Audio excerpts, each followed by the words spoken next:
Now Fox News contributor, former Secretary of State and former CIA Director Mike Pompeo. Good to have you with us as always, sir. So what do you think about this? What do you think about Jens Stoltenberg saying that Ukraine will join NATO, and now it looks like Sweden will be in, Finland is in, all of this on Putin's border?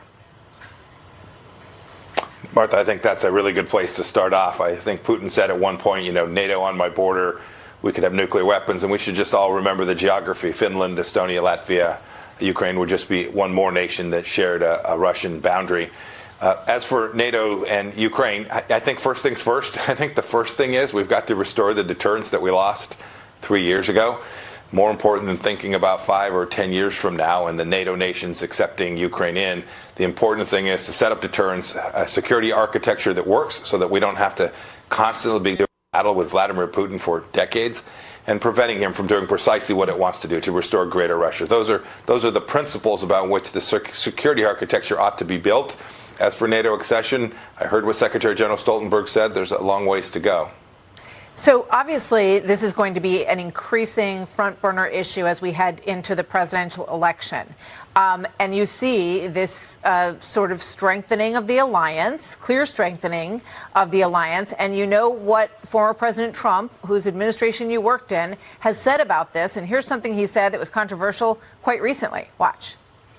One of the presidents of a big country stood up and said, well, sir, if we don't pay and we're attacked by Russia, will you protect us? I said, you didn't pay? You're delinquent?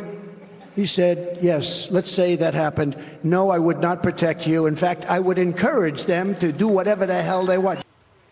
What do you say to that in light of this new alliance strengthening and clearly the side that President Trump stands on with demanding that nobody can be in NATO unless they pay their fair share? Well, I think it's a fundamental principle that the NATO nations need to spend more for their own security, their own sovereignty. I was a young soldier 40 years ago patrolling the East German border in Germany. The Europeans should have done more then. They need to do more now for sure. But we should also look to what we did. The reason that Vladimir Putin didn't invade Ukraine for 3 years was because we provided the Ukrainians with Javelin missiles. It was the Trump administration that did that, saved Kyiv with those very missiles. It was the Trump administration that put more American forces on rotational basis in Eastern Europe. These were things that convinced Vladimir Putin that aggression, killing through aggression, was not something that was to his benefit. And sadly, we've lost that. That's the deterrence that I think President Trump was speaking to. We need to get our European partners to do the things that they need to do to protect and preserve their own security. I'm confident that they can do it. They just need the will to do so. Any surprise to you that twice now Vladimir Putin has said that he would prefer President Biden get reelected in 2024? Oh, he's a KGB hand at heart, Martha.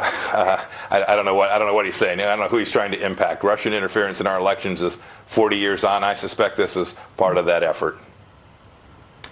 Mike Pompeo, former Secretary of State. Always good to talk to you, sir. A lot to discuss in coming months.